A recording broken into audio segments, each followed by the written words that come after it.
Hello, hello! Welcome back. I'm Avalon, and this is Voice Notes from the Chrysalis, my 21 episode podcast where I share all of the juicy golden nuggets that I have learned over the course of 5 years being deeply transformed in celebration of the launch of my digital course, Discover Yourself. Woo!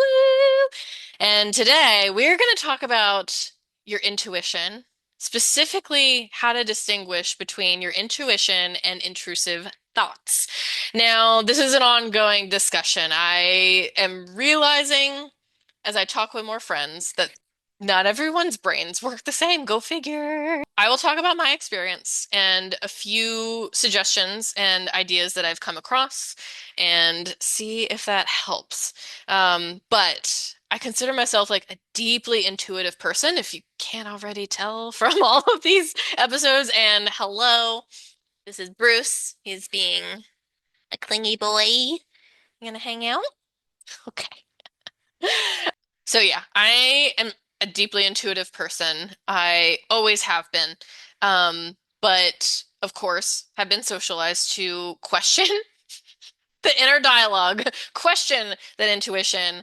And honestly, like it took me years and years and years of learning how to trust myself and thus learned how to trust the universe. I think those two things are pretty critical for distinguishing between intrusive thoughts and intuition.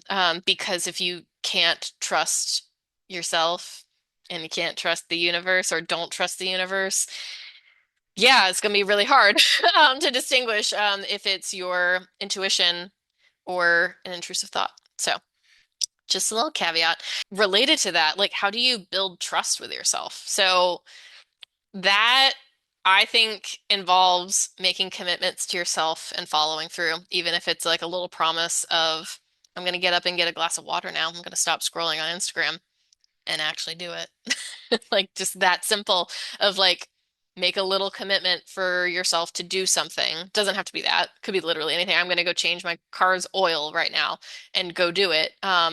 Like I'm going to go to bed at 9 p.m. and do it. Like whatever you want it to be. Like I'm gonna treat myself to McDonald's and then you do. Like it doesn't have to be a healthy thing. I'm just defaulting to that because that's what my life has been like lately. Um like yeah, whatever it is, make a commitment to yourself and follow through. And you will build that trust with yourself because you will be learning to rely on yourself. But I think also just getting a deep understanding of yourself is also like learning what your inner voice sounds like. And everyone I'm learning, I'm fascinated by, everyone thinks and has like a different internal landscape, makes sense. Um, Particularly, some people have a inner monologue, dialogue, monologue. Some people have an inner monologue where there's a voice narrating like words talking in their head, and that is their thoughts. And that is crazy to me because I think in pictures and colors and feelings. Like, I don't, like, if you ask me, hey, Avalon, what are you thinking right now? Like, I have to translate what's happening in my head into words because it's not happening naturally in words. So I do think that I inherently have like a little bit of an advantage because my normal thoughts are in colors, texture, like I don't know, yeah, like not sound. I mean maybe, yeah, actually sometimes sound. They're not words.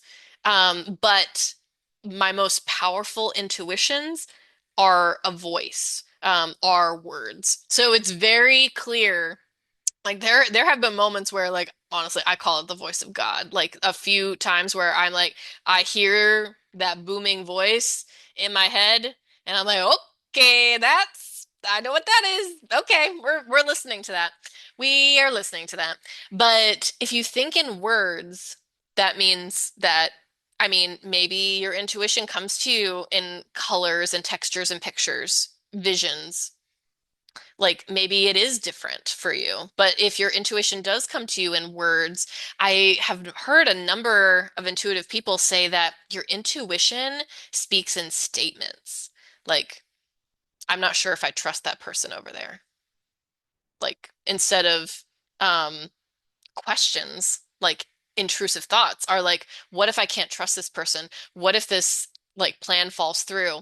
Like an intrusive thought is like a worry, a questioning, and your intuition is just like a, I'm not sure about that.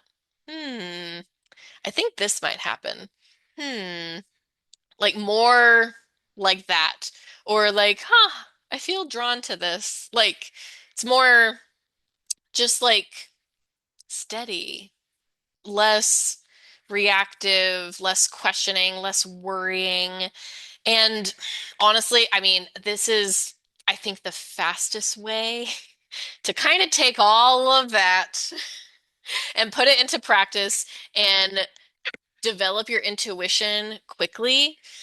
I would recommend that every time you feel like you've noticed your intuition, act on it.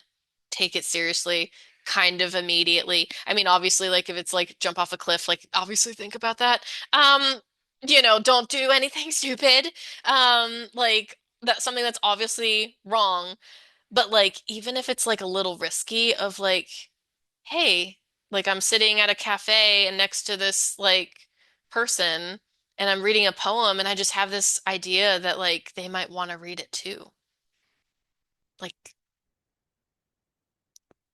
why not? Why not be like, hey, how are you? I just read this beautiful poem. Do you want to read it too? Like, what is there actually to lose in that?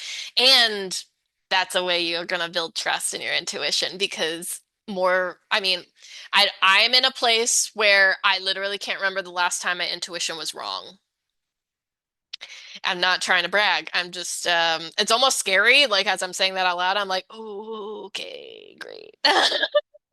I really am at the mercy of my intuition now. Okay, I gotta, if it comes through, I gotta do it. Okay. I always have a choice or fate or choice, as you know. Um, but yeah, I think that literally when you hear or feel or know that intuition, act on it, follow it, or just validate it, write it down, like consider it as fact, move forward as if it is true.